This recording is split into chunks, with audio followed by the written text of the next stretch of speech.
Right, so once upon a time, the Labour MP Lisa Nandy was allegedly a prominent advocate of Palestinian rights. As chair of Labour Friends of Palestine and the Middle East, the LFPME, she openly condemned Israeli aggression in Gaza, called for halting arms sales to Israel, and demanded Britain end its complicity in what she then described as clear breaches of international law. 6 years later, her political identity has, to say the least, shifted. Now serving as Culture Secretary under Keir Starmer, Nandy has become one of the most vocal defenders of Israel in British politics, and arguably it's a show of her true colours. She's demanded sackings at the BBC for airing Bob Vylan's anti-IDF chant at Glastonbury, remained silent on a damning report showing the BBC gave 33 times more coverage to Israeli deaths than Palestinian ones, and faced scandal after a leaked memo from her office branded the BBC institutionally anti-Semitic ahead of a meeting with Israeli Ambassador Tzipi Hotovely. Nandy, if anything, abandoned LFPME and undermined it. The influence of pro-Israel donors worked their wicked way, it would seem, and her selective outrage over media bias and the wider consequences for Labour's credibility and the BBC's independence on matters pertaining to Israel and Palestine speaks volumes.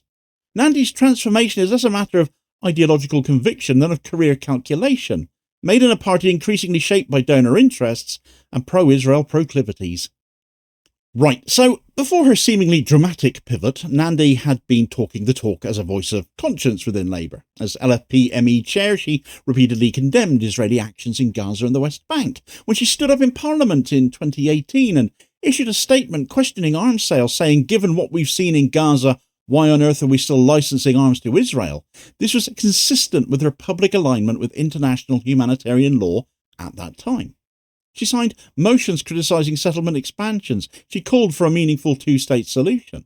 In interviews at the time, she was at that point therefore seemingly urging Britain to stand up for Palestinian human rights, not turn a blind eye to their suffering. Was she really working so hard for the sake of Palestine? Declassified UK's investigation into LFPME later highlighted that while the group lacked the institutional power of, for example, Labour Friends of Israel, LFI, it was at least an active parliamentary forum until 2019. Nandy's chairmanship offered the group a degree of credibility, and her involvement signalled that parts of the party still maintained an internationalist, human rights-centred position on Palestine. However, even then there were signs of disengagement. Critics inside LFPME accused Nandy of failing to recruit new members or expand the group's influence, and by late 2019, LFPME was stagnating, leaving it vulnerable to the political purges of the Starmer era. Some now argue that this was a conscious decision. Nandy already positioning herself for future advancement. She was running for Labour leader herself at that point, seemingly unwilling to risk her political capital by strengthening a group that might later become a liability, perhaps. With hindsight, her lack of energy in defending LFPME appears less like negligence and more like an early step in her careerist repositioning. Nandy's political shift must also be understood within the context of Labour's dramatic reorientation under Keir Starmer when he defeated her to become Labour leader. The party's reliance on wealthy donors quickly came back as avowed Zionist Starmer quickly began implementing the purge of the left. Many of those donors linked to pro-Israel lobbying networks, after all. Another declassified UK investigation that took place in 2024 revealed that half of Starmer's cabinet had received funding from pro-Israel donors by that point, a dramatic shift from Corbyn's tenure when union support and small donations from ordinary people dominated Labour's finances. High-profile figures such as Trevor Chin have played a decisive role in shaping this environment, funding candidates aligned with Labour Friends of Israel and marginalising those sympathetic to Palestine. Lisa Nandy has herself reportedly received around £52,000 from pro-Israel aligned donors, a significant sum that she had accepted symbolising her political loyalties. While not the largest recipient, her donations represent more than money. They mark a strategic alignment with the party's new direction. Under Starmer, outspoken advocacy for Palestinian rights has become career suicide. MPs such as Zara Sultana and Andy MacDonald have faced disciplinary action or political isolation for mild criticism of Israel. In contrast, those who demonstrate loyalty to pro-Israel positions by staying silent on Gaza or, in Nandy's case amongst others, as that declassified UK article implies, actively attacking pro-Palestinian voices, they have been rewarded with cabinet positions and donor backing. This donor influence has also reshaped Labour's internal factions. LFPME, not perfect at all, but a functional pro-Palestinian group, has been allowed to wither into near total dormancy. In contrast, Labour Friends of Israel remains very active and very well funded, hosting events with senior ministers and boasting growing influence in shaping policy. Nandy's career shift mirrors this institutional shift, reflecting how the party's internal balance of power has been bought and paid for by donors. And nowhere is Nandy's transformation clearer than in her selective outrage over media impartiality. When the Centre for Media Monitoring published its report last month, revealing that the BBC devoted 33 times more coverage per fatality to Israeli deaths than to Palestinian ones, Nandy did not utter a word. She made no public statement, despite her ministerial responsibility for cultural and media oversight. The CFMM report also noted systematic dehumanisation of Palestinians through language, with Israeli victims described as having been killed while Palestinians died as if in mysterious circumstances. This finding should have prompted some scrutiny, yet Nandy chose silence. Her inaction cannot be explained as oversight. It reflects a deliberate choice to avoid criticising a bias that aligns with pro-Israel interests.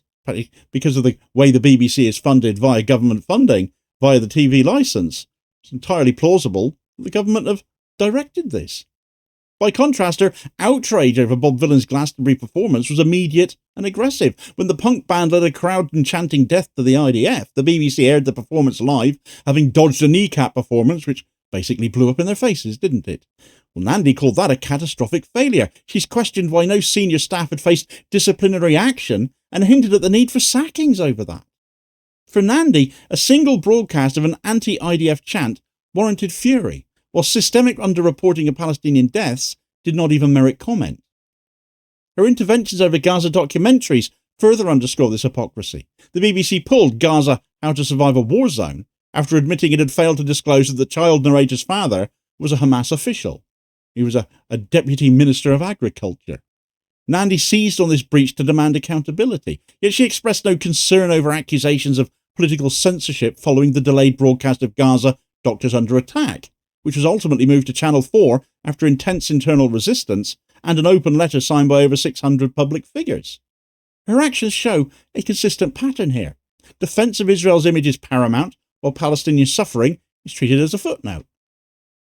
The scandal surrounding a leaked briefing note exposed Nandy's alignment with pro-Israel lobbying even more starkly. According to The National, an aide in Nandy's office drafted a memo ahead of her meeting with Israeli Ambassador Tzipi Hotovely, describing the BBC as institutionally anti-Semitic.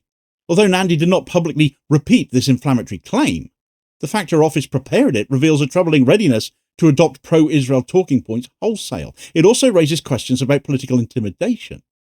Branding the BBC as institutionally anti-Semitic is not a neutral statement at all. It's a direct threat. It's designed to pressure the broadcaster into further self-censorship.